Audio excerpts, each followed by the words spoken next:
ताकत है, सावित्री, गायत्री।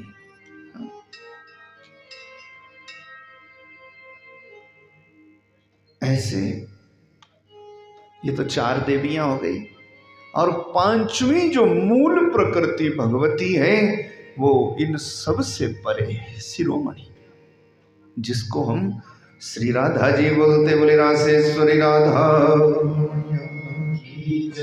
ये जो पूर्ण परमात्मा है, कृष्णस्तु स्वयं भगवान, कृष्णाय पूर्ण पुरुषाय परात् पराय यज्ञेश्वराय पर कारण कारणाय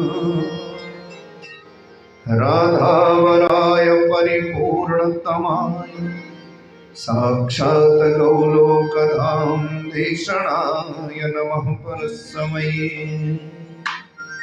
जो गोलोक वासिनी है, मूल प्रकृति भगवती, ये जो श्री राधा जी हैं, जगह जगह पूछते हैं ना ये राधा जी कौन है, राधा जी कौन है।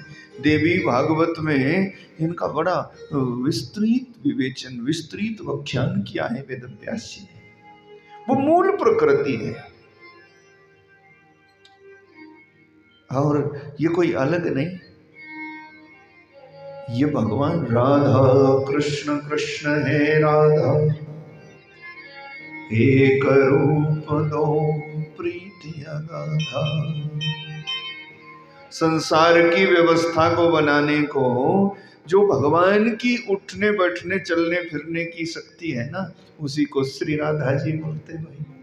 वो मूल प्रकृति है,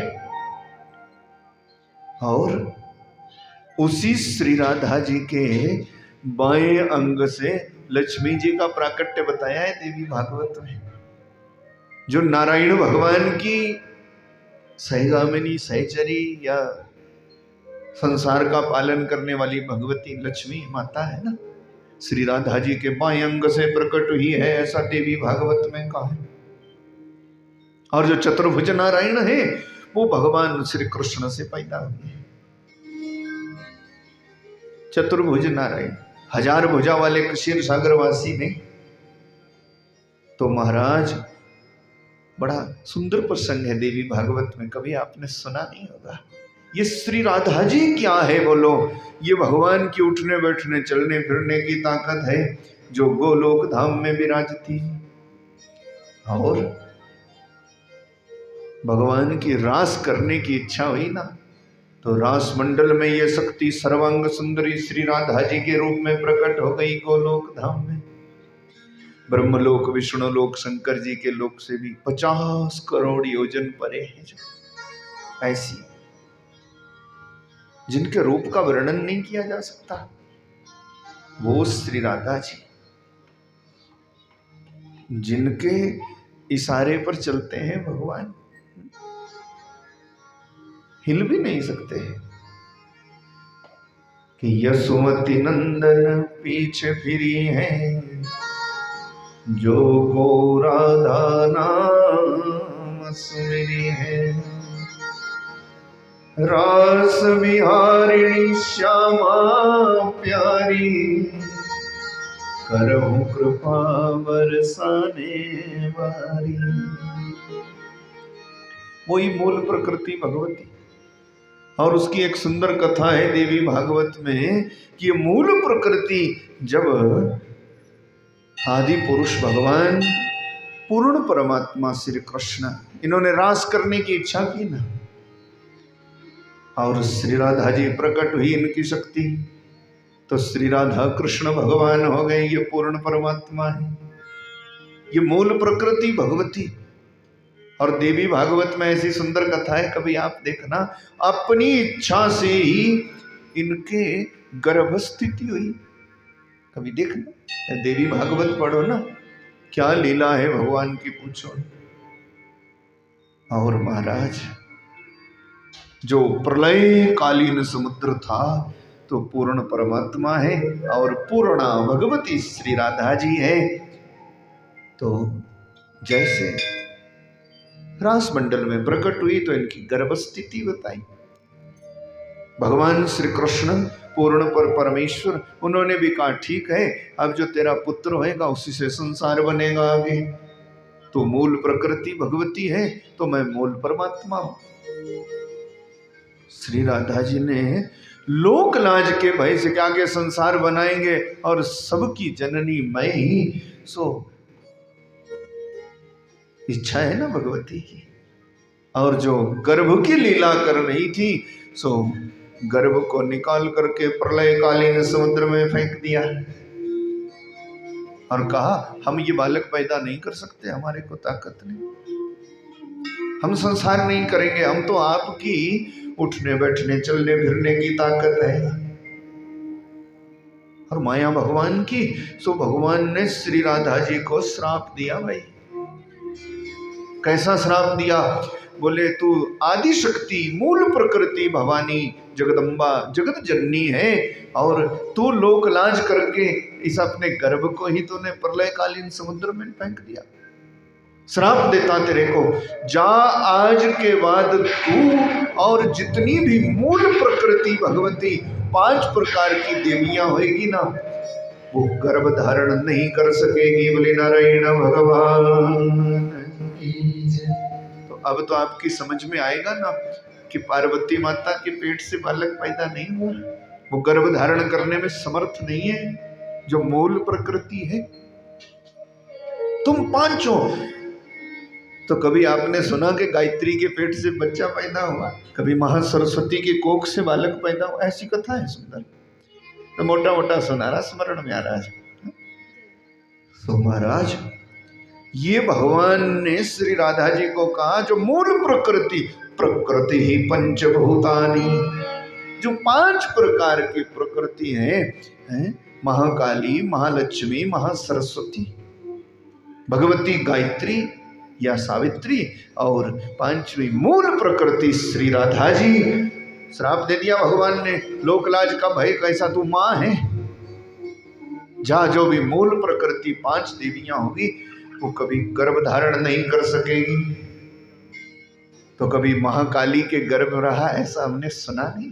हाँ, उनकी इतनी सामर्थ्य है कि वो एक नजर के इशारे से संसार बना सकती है, पर पेट में गर्भ धारण नहीं कर सकती।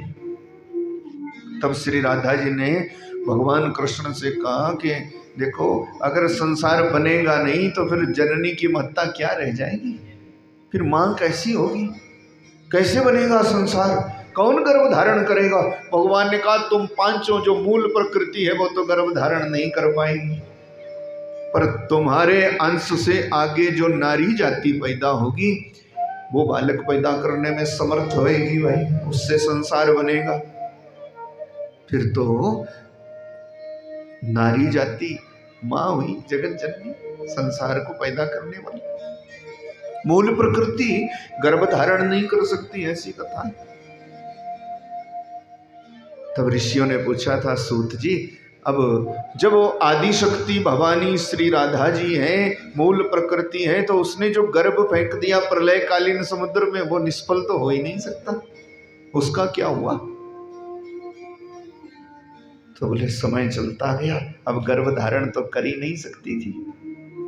तभी उस मूल प्रकृति भगवती आदि जगदम्बा जिसको हम श्री राधा जी बोलते भाई, उसने हजारों वर्ष बीत गए, हजारों वर्षों के बाद प्रलयकालीन समुद्र में उस बालक को जीवन दान दिया भाई, जो गर्भ फेंक दिया था प्रलयकालीन समुद्र में। और वो बालक कौन हुआ जानते हो?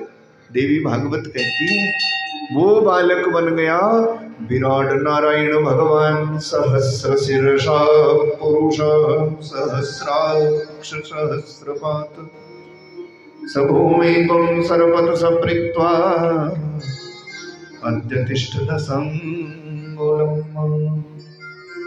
ततो विराट जायत विराजो आदि पुरुष।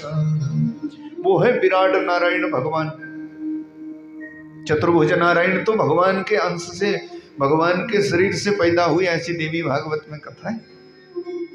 महालक्ष्मी श्री राधा जी के बाएं अंग से पैदा हुई। और ये जो जलसाई नारायण भगवान है, जो संसार को गति देते, वो वो जलसाई नारायण भगवान, वो विराट पुरुष कोई और नहीं है, वो श्री राधा जी का वो गर्भ है जो उन्होंने लोकलाज के भय से समुद्र में डाल दिया था। ऐसी है भगवती की अनंत माया जी। उससे फिर संसार होता जी, जल के बीच में वो नारायण भगवान और उनकी नाभि से फिर कमल हो जाता, कमल से चलते ब्रह्मा जी और फिर बनती सृष्टियां। अब बोलो श्री राधा जी क्या है, कभी विचार करो। वही भगवती श्री राधा जी आदि शक्ति जगत जननी मां भवानी, जिसकी कृपा से ब्रह्मा विष्णु शंकर विराट नारायण भगवान जो एक अंश से फिर जीवात्मा के रूप में लाखों करोड़ों अरबों खरबों असंख्य रूप धारण करके इस सृष्टि को गति देते जी। मूल कारण है, मूल प्रकृति भगवती श्री राधा जी। बोली रासेश्वरी राधा हो मेरा आपकी कृपा से सब काम हो रहा।